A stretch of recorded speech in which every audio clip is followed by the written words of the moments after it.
5 core keys to bend minds and control outcomes. You think power is loud. You think influence is charisma. That's beginner thinking. The truth is darker, quieter, more precise. Real power moves like a shadow. Unseen, inevitable, unavoidable. If you want people to move when you whisper one sentence, if you want doors to open before you finish asking, then listen closely. This is not a course in niceness. This is a manual for people who refuse to be ignored. Welcome. This is your hard reset. Key 1. The invisible currency that decides everything. Most people trade their lives for silence and call it dignity. That's theft. Asking is currency. And you are bankrupt if you hoard your voice. People think results come from talent, timing, or luck. That's comfortable fiction. The real currency that shapes outcomes is much simpler. Your ability to ask fast, clear, and without apology. When you learn to ask with position, you change the ecosystem around you. Doors stop being problems. They become opportunities that anticipate you. Every yes you ever wanted sits behind a question you never asked. Every promotion not offered. Every mentor you never met. Every deal that never existed. They were all waiting for someone to speak first. Not better talent. Not better timing. Someone asked. Silence masquerades as humility. It parades as patience. But silence is the slow, soft death of potential. When you refuse to ask, you teach the world how to treat you. You train it to ignore you slowly and permanently. So what does asking with currency look like? It's simple structure, practice delivery, and outcome-first thinking. Know precisely what you want, phrase it, so it's easy to say yes, to frame it, so the other person sees their upside. Ask with a clear end in mind, and then stop. Not more words, not more reasons. You give them a simple decision to make. This is not begging. Begging is fuzzy, apologetic, small. Asking with currency is surgical. It's a claim. It signals you expect to be met. And people pay attention to expectation. They respond to the posture of demand, not because it's aggressive, but because it reduces their friction to act. Now hear this. Asking without internal authority is useless. If your voice shakes, the currency is counterfeit. So first you build the muscle, small asks, daily practice, consistent follow-through. Every successful ask proves you to yourself. That inner proof compounds. The next ask becomes easier. Momentum grows. Key 1 ends with this knife. If you're not practicing asking today, you are choosing smallness. If you are ready to stop choosing smallness, Key 2 will destroy the internal jail that keeps you silent. Key 2. The internal jail that keeps you small. Your enemy is not the market. It's the identity you keep defending. And it is wired to keep you tiny. You believe the world is stopping you. That's the story you learned. The real barrier is the identity lock that lives inside your skull. It was built piece by piece. Childhood rules, school grades, small humiliations, social conditioning.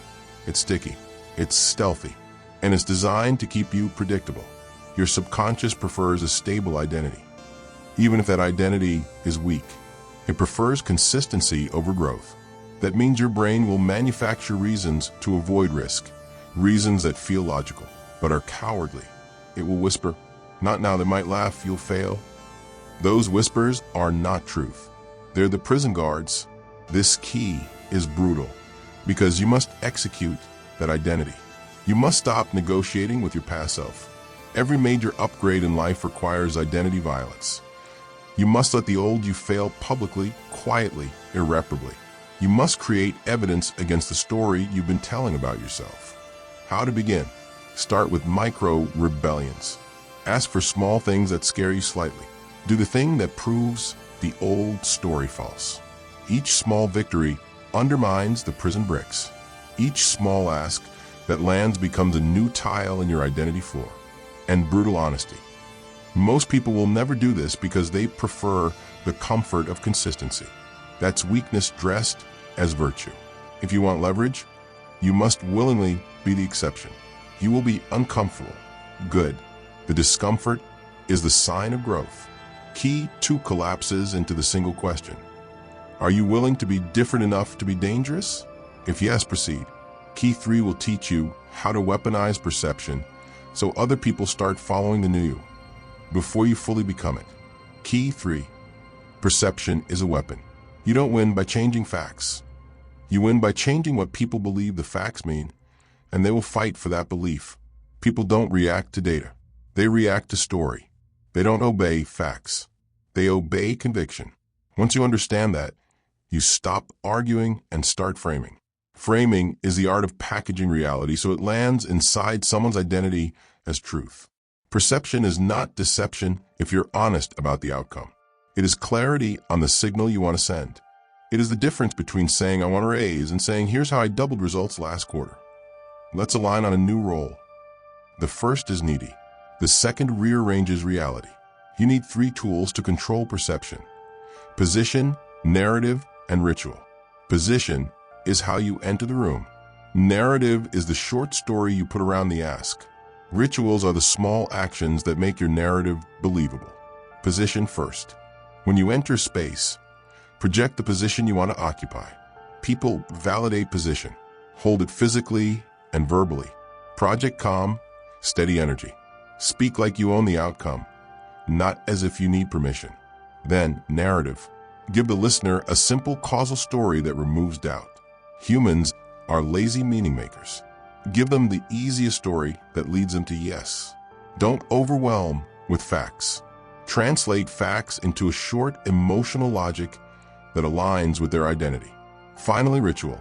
Small, consistent actions that prove your narrative true. Deliver results. Be predictable in competence. Rituals turn perception into reality. When you control perception, you rarely face resistance. People follow the person who matches the story they want to believe. Make them believe you are the solution before you ever ask. Perception wins the argument before the words begin. And next, Key 4 reveals how to reprogram the meaning people attach to events. That is where conversion becomes irreversible. Key 4 meaning engineering. Events are neutral. Meaning turns them into weapons. If you control meaning, you control the way people feel forever. Reality hands everyone the same raw events. What separates the puppet masters from the puppets is meaning assignment. When you control meaning, you convert obstacles into advantages, pain into pride, scarcity into urgency. Meaning engineering is psychological alchemy. It's the ability to reframe a loss as a lesson that proves loyalty, a rejection as a screening mechanism that shows value, a delay as strategic positioning. The story stays the same. The meaning you assign flips the emotional consequence. This is surgical. You do not lie. You rearrange context. Example: a product misses its launch date. One leader apologizes and hides. Another leader announces refinement, positions delay as elevated standards, and uses the pause to increase anticipation. Same event, different meaning, different result. You must map meaning to desired outcomes. Every interaction must end in meaning that benefits your agenda. When someone resists, you do not argue more facts. You shift the meaning, so the resistance becomes evidence of their need. How to practice meaning engineering. Start small. After every interaction that doesn't go your way, craft 3 alternative meanings that lead to advantage. State the meaning out loud. People will adopt the new meaning because it saves them cognitive effort. They prefer a simple reinterpretation to messy truth. Warning: this power is not neutral. It is persuasive. Use it with intention. The elite do not plead. They assign meaning and watch the world rearrange itself to that meaning. You've learned how to ask, how to free yourself, how to control perception, and how to change meaning. Key 5 now crowns the architecture, making narrative infectious across crowds. Key 5, narrative infection. Ideas are viruses. The right idea, packaged and repeated, moves masses. You don't need armies. You need a contagious story.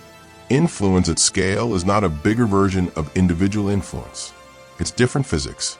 Mass influence uses contagion. A single clear narrative, repeated with ritual, turns strangers into advocates.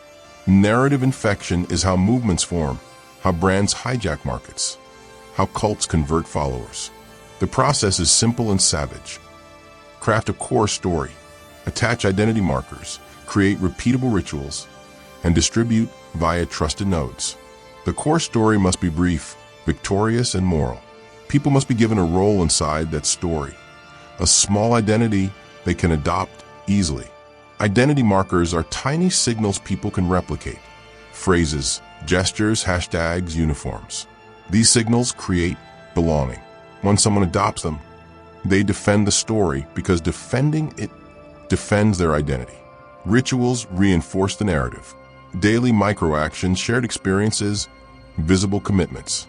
Rituals transform passive consumers into active participants. Active participation breeds cognitive dissonance reduction. They double down. They will defend what they do. Trusted nodes are your seeding points. Find groups, influencers, networks that already have trust. Plant your story through them. They will spread it faster and more credibly than you can alone. This is how millions of people start singing the same line. This is how entire markets shift.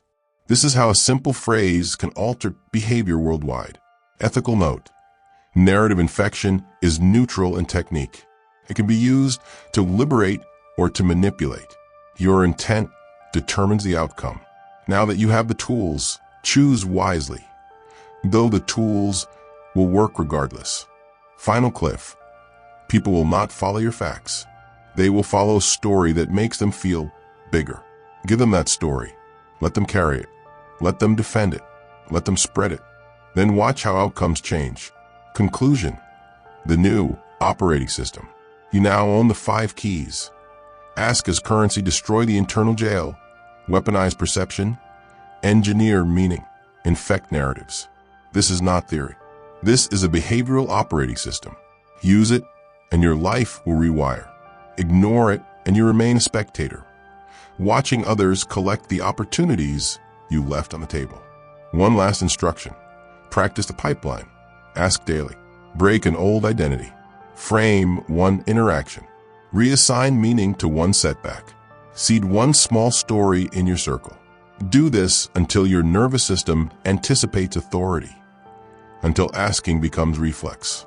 Power is not given. It is demanded, quietly, precisely, unapologetically. You ask for forbidden notes. You now hold them. Use them with moral clarity. Build, influence, move, and remember, the person who never asks will always wonder why doors stay closed. If this shifted something in you, subscribe and stay for the next module. We will walk through exact scripts, phrasing, and micro rituals you can use tomorrow, so your next ask lands like a command, not a request.